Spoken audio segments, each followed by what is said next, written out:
All right, this is Mr. Wyrick, and I'm here to kind of walk through this 2.4 through 2.7 review. On the first one, a perpendicular and parallel slope. The first one I'm going to do is parallel, if my pen will work, because parallel is going to be the same slope it already has. Remember, slope every time is change in y over change in x, so that's going to be a -1/7. So the perpendicular, I flip it, I reverse it, so the perpendicular one is a slope of 7, positive. On this one, again, change in y from 4 to 22 is 18. The change in x from 3 to 15 is 12. Those are both divisible by 6, so that's a slope of 3/2. So my perpendicular slope to that is a -2/3. And then on this one, from -4 to 3 is a change of 7. From -5 to 4 is a change of 9. So my perpendicular slope for that is a -9/7.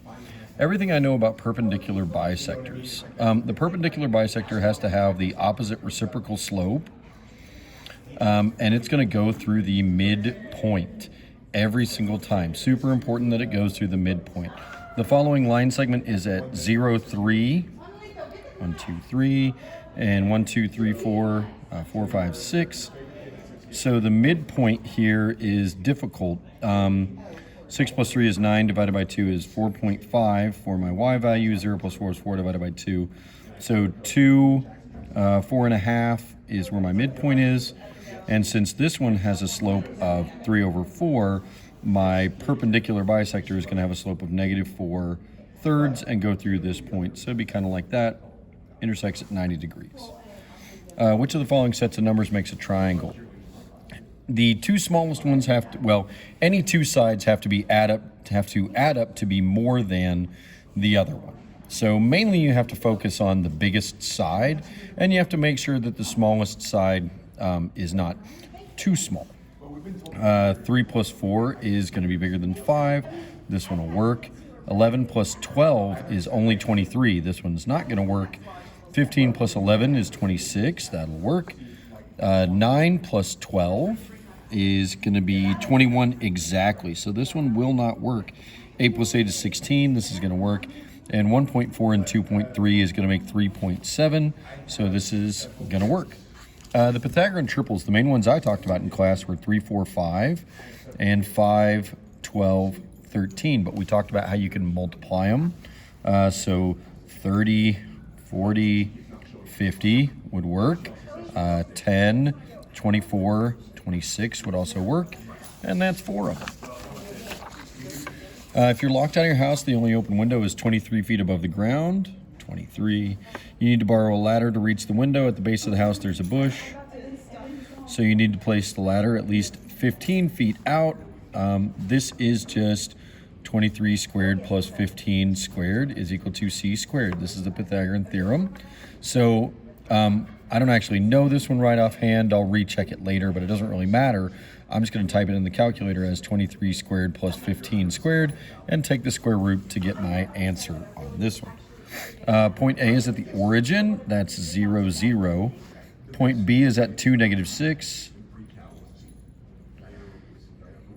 So on this one, it's saying point C is 3/4 of the way. This is 2, and this is 6.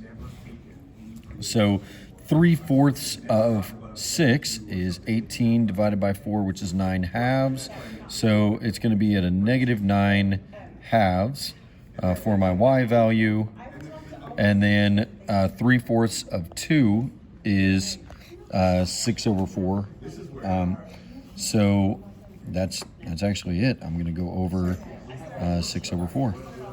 And that's going to be where point C is. I guess I could rewrite that as 3/2. So 1.5. So just kind of, it'll be right here. It'll be this tiny little triangle like this. Similar triangles. Find the length of SR.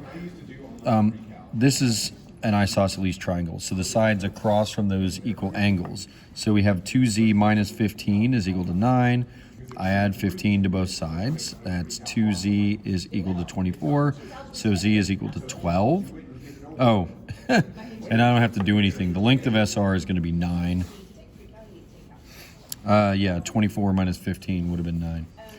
Find the measure of angle G. These two are equal, which means this is an isosceles triangle and these two angles are going to be the same.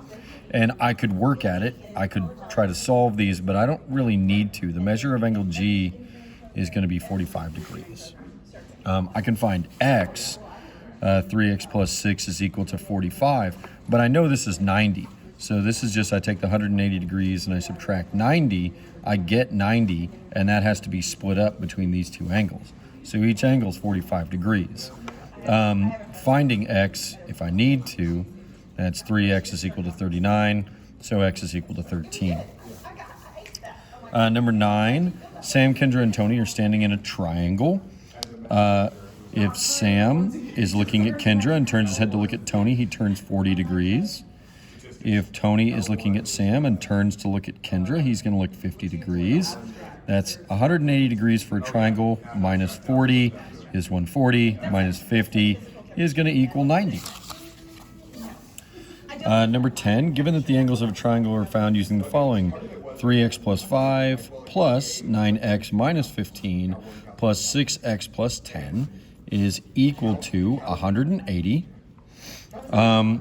5 plus 10 is 15, minus 15 is nothing. 9, 10, 11, 12 plus 6 is 18, so 18x equals 180, so x is 10.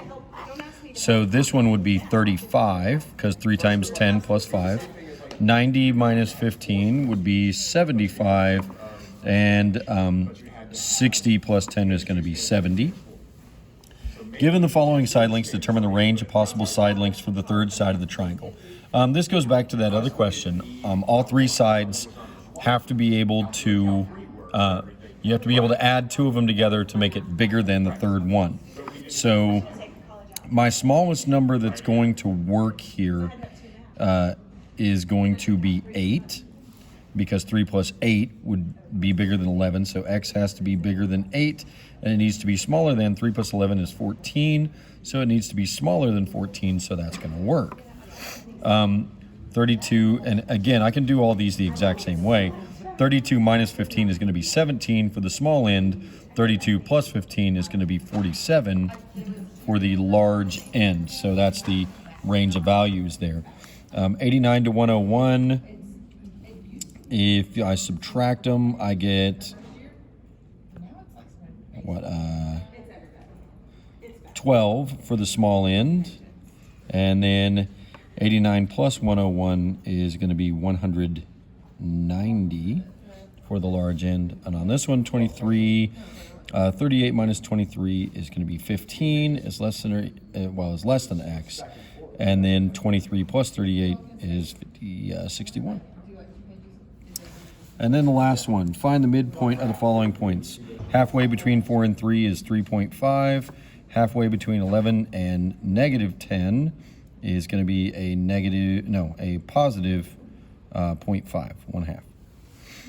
Halfway between these two, 5 minus 3 is 2 divided by 2 is 1. 12 minus 6 is 6 divided by 2 is 3. 32 minus 8 is 24 divided by 2 is 12. 22 minus 17 is 5 divided by 2 is 2.5. And then on my last one, negative 3 to negative 3, well, that's going to stay a negative 3. And then a negative 4 and a negative 18, that would be a negative 22 divided by 2 is negative 11. So this one is actually, if we were to graph it, it would be a vertical line there at negative 3. So I'm just looking for in between these two values. It's going to stay right there. If you have any other questions on this, track me down, and hopefully we can get it answered. Good luck on your test.